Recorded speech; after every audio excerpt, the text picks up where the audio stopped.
Olá, estamos juntos mais uma vez pela nossa Jovem Pan Online, você sabe, e o nosso portal para você curtir, www.jovempan.com.br. Você nos acompanha também pelas nossas redes sociais, o Twitter da Pan, @portal Jovem Pan, o Facebook da Pan, Jovem Pan Online. E você vai poder acompanhar toda a nossa programação, temos os nossos repórteres, os nossos comentaristas e entrevistas especiais, como essa que nós vamos fazer agora com a Yaskara Manzini, que é coreógrafa, e nós vamos aprender um pouquinho mais dessa função, que é uma função, digamos, olhando de fora, fascinante.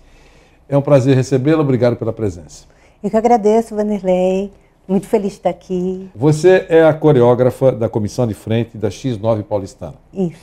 E eu queria que você falasse um pouquinho, primeiro, da sua carreira, da sua caminhada, né? Eu sei que não é como a gente brincava antes de começarmos aqui a nossa conversa, não é todo mundo levanta a mão agora, todo mundo igual, de novo. Não é só isso, é muito mais do que isso, se quiser fazer um trabalho técnico, quase que perfeito, enfim, estudado, né, programado. Eu queria que você falasse um pouquinho sobre isso. Nossa, eu comecei a estudar dança muito cedo. Para você ser um coreógrafo, o ideal é que você tenha minimamente estudado dança, né? No mínimo, né? No mínimo, né? E alguns tipos, alguns estilos de dança. Então, eu, a princípio, me formei em balé clássico pela Escola do Teatro Municipal. Depois estudei jazz, estudei dança indiana, estudei dança coreana, estudei dança afro-brasileira, dancei em companhias de dança contemporâneas.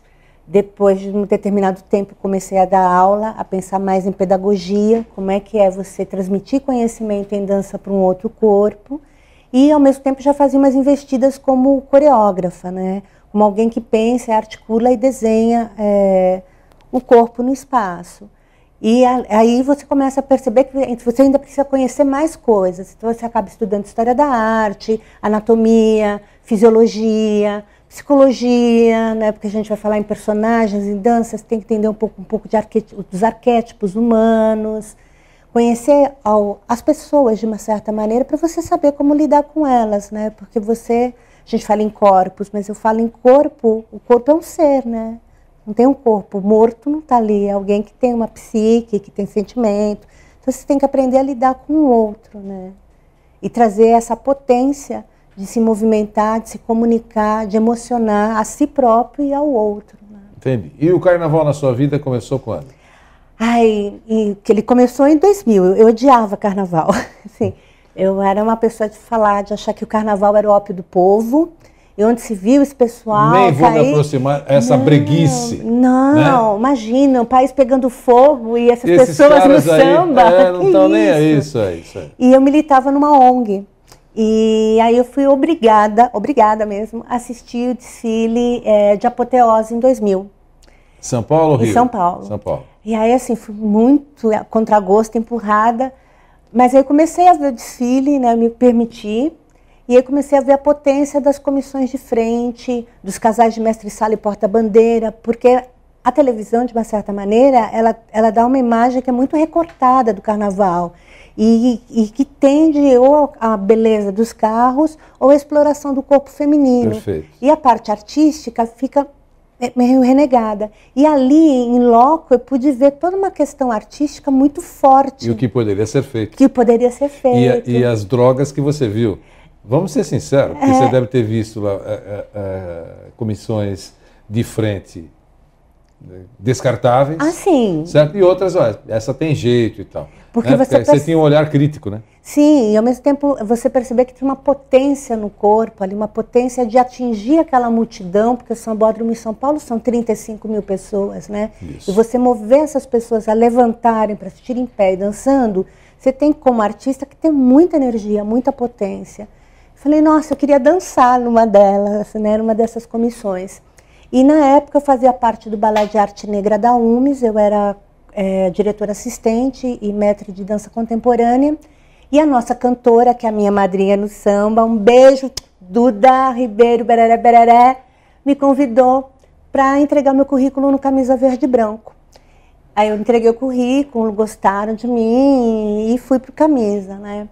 E aí comecei a entender que era muito diferente a maneira de fazer carnaval era muito diferente o modo de produção do que a gente faz em cena. Tem coisas que são comuns, mas tem coisas que são muito diferentes. O que, por exemplo? Quando eu comecei, por exemplo, em 2001, fiz o primeiro carnaval meu foi em 2001. Se falasse para os meninos da comissão, vamos fazer um alongamento, assim, escola de samba não é balé, nós somos da comunidade. Como assim? Vocês vão dançar e não vão se alongar? Precisa, o corpo precisa estar predisposto. Então, naquela época ainda tinha um certo estranhamento de você trazer alguns códigos. Né? E, por exemplo, o primeiro ensaio com fantasia no camisa fui eu que trouxe. Porque vai estragar a fantasia. Eu falei, gente, vai se estragar, tem 2 dias para arrumar, se der alguma coisa errado, a gente conserta. Ah, então tá. Aí fizemos o primeiro ensaio, tipo, às 4 horas da manhã, para ninguém ver, né? Mídia, imprensa, não podia falar de comissão de frente de jeito nenhum. Era um segredo, assim, absolutamente de Estado, né? Então, coisas diferentes. Enquanto no teatro, nossa, se não fizer um ensaio com a roupa embaqueada para entender o que está legal, o que não está, é inviável. Não, e um outro detalhe, Yáscara, sem que você perca o raciocínio. Você está falando coisas absolutamente perfeitas. Quando você vai no teatro, se você for antenado, você sabe exatamente o que vai acontecer no teatro. Tudo vai acontecer. Como é que vai ser, se tem um ato, o segundo ato, o que vai ser, como é que vai ser a peça, quem é o personagem, como é que ele vai se vestir. Você sabe tudo. Aí você vai para assistir a apresentação de tudo aquilo. Bacana. Você não fica absolutamente por fora do que vai acontecer. Oh, que surpresa. Não, você pode saber antes. Né? Se você não é antenado, quando você chega no teatro, você recebe o programa. Lá, ou você compra, se for todo produzido o programa, chique e tal, ou então alguém dá lá. Olha, aquela loira lá é a coreógrafa, esse moreno aí é o iluminador, o outro é o maquiador. Você sabe tudo.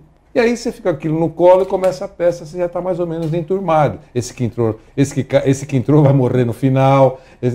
É assim ou não é? Comissão de frente e assim para toda a escola, eles escondem, como você falou, escondem tudo isso. O cara que vai na arquibancada, ele vai porque ele gosta do barulho do samba, ou o refrão é bom, ou aquele visual todo é bacana, porque, pô, que bacana, uma cor combina com a outra, olha que bacana, que carro bacana. Mas eles escondem a história. Escondem aquela comissão de frente, lá tem 15 caras. Né? Tem 15 caras na comissão de frente. Está fazendo o quê aquela comissão? Ela é bacana, mas está fazendo o quê? Ou não é assim? A maioria das vezes é assim. Agora melhorou um pouco, acho que de uns 3 anos para cá, uns 4 anos para cá, a gente tem possibilidade de falar do trabalho. É lógico. Mas eu ainda mantenho um pouco dessa aura. Por exemplo, a gente tem 3 ensaios técnicos. No primeiro ensaio a gente não vai fazer coreografia, até porque é muito puxado para os rapazes. Mês de janeiro, esse ano o carnaval foi no meio de fevereiro, né? Isso. Final. Nós ficamos desde o final de dezembro até o carnaval ensaiando todo dia. Os meninos são voluntários. Então, você fala, gente, tem que ter algum prazer, né? Então vai, brinca, chacoalha, brinca com o público. O segundo ensaio já é mais... a gente está mais próximo do que a gente vai fazer. E no terceiro, as coisas vão ser feitas como vão ser feitas de fato na avenida. Perfeito. E aí eu começo a abrir para a imprensa o que é que está acontecendo, né? Então, mas esse trabalho todo, aí são 15 personagens, né? E como é que é? O ensaio é 2, 3 meses antes do carnaval, você vai se preparando, você chama o pessoal, você escolhe, como é que é a escolha do pessoal? Olha, às vezes eu abro a audição, né? Eu torno público e faço uma audição para pegar o elenco. E às vezes as pessoas vêm indicadas, porque é um time que é de confiança. Entendi. É o primeiro pelotão que entra na avenida. Se a gente não entrar bem, a escola vem mal. Eu tenho que ter confiança absoluta nos rapazes ou moças que trabalham comigo e eles em mim, porque sou eu que os guio. Então a gente se comunica pelo olhar, porque não dá para falar, vai para cá, vai para lá. Claro. Olhar e sinal. Tem os sinais também que a gente conhece.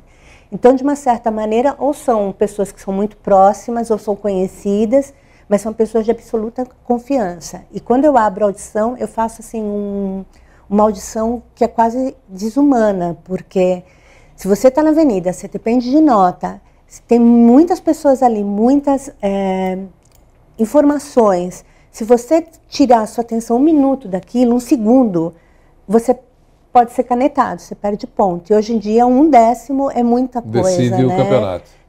Exatamente. Então aí eu sou bem dura com relação a alguns exercícios da performance para ver se a pessoa ela tem um estado de concentração grande e pleno para poder entrar na avenida. Qual é o perfil que você normalmente busca? Depende do enredo ou não?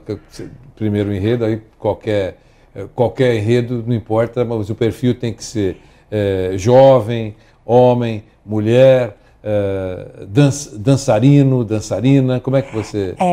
Eu sou, hoje em dia o pessoal fala que eu sou meio da velha guarda da turma do samba, porque eu comecei em 2001, né? Vou para o meu 15º carnaval.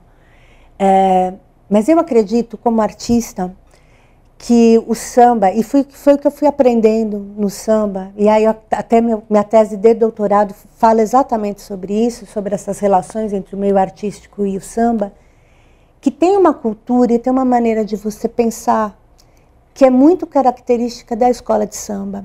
Que um ensaio que tem de quadra, que você vê lá, a porta-bandeira rodando, a bateria tocando, e todo mundo andando que nem um peru em volta da bateria, né? Parece uma coisa tão... Mas ali tem um grau de espetacularidade muito intenso, e estar naquele lugar como um ator social daquela comunidade já é uma espécie de aquecimento e de formação desse artista do samba, né? Eu gosto de falar que é um artista sim, mas é um artista do samba. Então, eu costumo trabalhar, e eu quando saí do Camisa e fui para a X9 Paulistana, eu fui convidada para montar uma comissão de frente com a comunidade. Então, me interessam as pessoas da comunidade, como é que é trazer esse potencial artístico em dança, em teatro, dessas pessoas que são vendedores, professores, claro. Enfim, tem várias profissões ali, né? Não trabalho com bailarinos? Não, às vezes eu trabalho. Né? Mas a princípio é a comunidade, e aí os carnavalescos já sabem que tem um encaixe que é com a comissão de frente da comunidade, e às vezes dentro desses 15 eu não trabalho com 15, eu trabalho com 8, eu trabalho com 10. Por exemplo, esse ano nós entramos com 10, eram 10 cigarras que eram da comunidade, e os 4 acróbatas que vieram no quadripé eram convidadas minhas, que eram pessoas do meu meio. Para compor aquilo, para compor, né? Então, eu vou lidando com isso, equilibrando, né? Mas eu até sou um pouco contra essas comissões de, só tem bailarino. Então, tá, o que você veio fazer aqui? Você tem uma vida artística o ano inteiro, sabe? Porque senão daqui a pouco a gente vai ter as pessoas assistindo, os artistas que tomaram conta do samba, porque... E o pessoal se interessa, a comunidade se interessa em participar da comissão de frente? Porque a exigência, eu imagino, quero que você me ensine sobre isso, a exigência é maior na comissão de frente do que você estar lá no meio de uma ala, né? Entre aspas, escondido. Você está lá no bolo, 100, 150 pessoas na ala, tudo bem, se você der uma pisada lá não vai chamar muita atenção e a vida segue.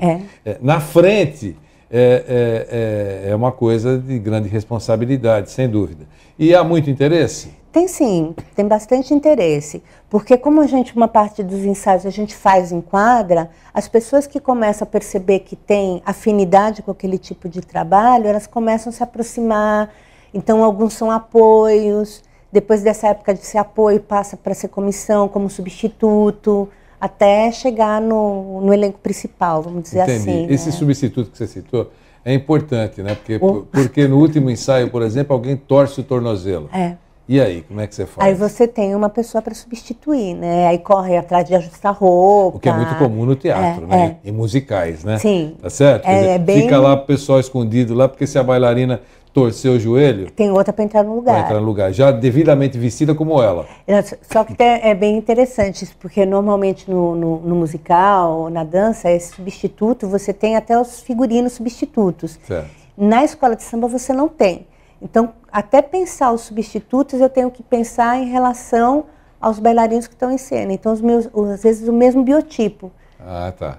Porque senão, sei lá, machuca alguém que tem 1,80 m de altura e o outro tem 1,5 m, colocou um macacão, vai parecer um palhacinho, né? Entendi. Até isso, né? Até isso, tem que pensar. E outra coisa que eu queria que você... Esse pessoal todo que você falou é um pessoal voluntário? As comissões de frente que eu trabalhei até hoje são voluntárias. Mesmo quando é um artista convidado, por exemplo? Olha, até os artistas, sim, também. Sim. Só pela curtição, imagina, né? Não, a gente trabalhou com o Lúcio Agra, que é professor da PUC, professor de arte da performance, fez o ano de 2013 com a gente. O Pascoal da Conceição fez 2012 com a gente. Tudo como... E essa sua formação, você já contou para nós a sua formação, é uma exigência de todas as comissões de frente ou não é bem assim?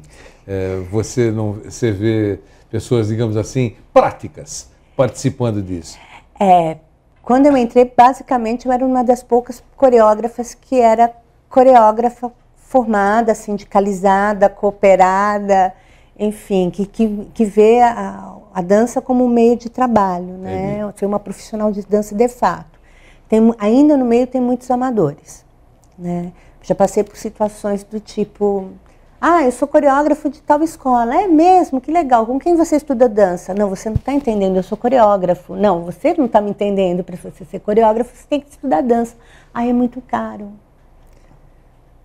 Então, olha, vou te falar, em lugares que tem aulas que são gratuitas, vá lá fazer, né? Foi? Não, nem eu. Mas também não vi mais no samba, né? Falei, que bom. Porque eu acho que a coisa está se profissionalizando, né? Sim. Em todos os setores, né? Sim. Quer dizer, eu acho que vai acontecer uma seleção natural. O que você pensa sobre isso, Yaskara? Olha, eu acho que... Ou não é bem assim? Eu acho que está caminhando para uma profissionalização. O meu medo é o quanto as artes cênicas podem vir a contaminar o carnaval descaracterizando. Então, em vez de eu ter uma comissão de frente, eu tenho uma cena de algum musical. E isso a gente já está começando a perceber na avenida. Porque quando eu penso carnaval, assim, eu defendo que a dramaturgia do carnaval ela é feita em função das configurações do desenho, a princípio, né? Quando o carnaval é mais visual, né? Em vez de chamar de mise-en-scène, você tem um outro nome para isso. Então, quando você pensa avenida tudo visto de cima. Então, interessa mais as configurações do que exatamente se o bailarino está girando, saltando, ou o que seja. E hoje em dia você vê que muitas comissões, você olha como se você estivesse na caixa preta do teatro. Elas são interessantes se você vê de frente, ou se você até vê de lado, um teatro de arena. Né? Mas você olha por cima, não te passa nada, não te diz nada. Então, assim, um pouco de cuidado, porque muitos coreógrafos estão entrando no carnaval apenas para ganhar dinheiro. Sem respeitar a cultura do samba, sem respeitar o que veio antes. O desenvolvimento é necessário, né? A tradição ela não pode ser engessada, ela tem que ser porosa, mas você tem que se apropriar dessa cultura, né? Não é uma dança. É também uma dança, mas é uma dança dentro de um meio que é muito específico, que tem história. Né? O carnaval em São Paulo começa, se não me engano, em 1916, que vai o primeiro cordão carnavalesco para a rua. Em 68 é regulamentado o carnaval. Então tem uma caminhada aí de gente que veio antes da gente, que tem uma construção, a escola de samba tem um modo de operar. Não é você pegar uma companhia de dança e joga lá na frente e vai na frente. E você não sabe o que está acontecendo atrás, você não sabe o que é um pavilhão, você não sabe o que representa aquilo, você não sabe se comportar na frente de um pavilhão, você não sabe respeitar um velha guarda, uma baiana. Né? Eu costumo falar que a comissão é o rosto da escola, a velha guarda, a cabeça, as baianas, o ventre, a bateria, o coração. Né? Então, que cara é essa que não conversa com o resto do corpo? Não dá, né? É um corpo estranho. É um corpo estranho. Yaskara, obrigado pela gentileza, pela conversa, aprendemos um pouquinho mais e a gente sempre deu um valor muito importante à comissão de frente. É o chamado cartão de visita, né? Na verdade, cartão de visita. E aí, a partir daquilo, é que vem muita coisa importante atrás. Muito obrigado. Eu que agradeço. Um abração para você. Obrigado. Com a Yaskara Manzini, que é coreógrafa da Escola de Samba X9 paulistana, e mostrou para nós a formação dela, e que dirige uma parte tão importante de uma escola de samba, falou um pouquinho conosco aqui pela Jovem Pan. Até a próxima.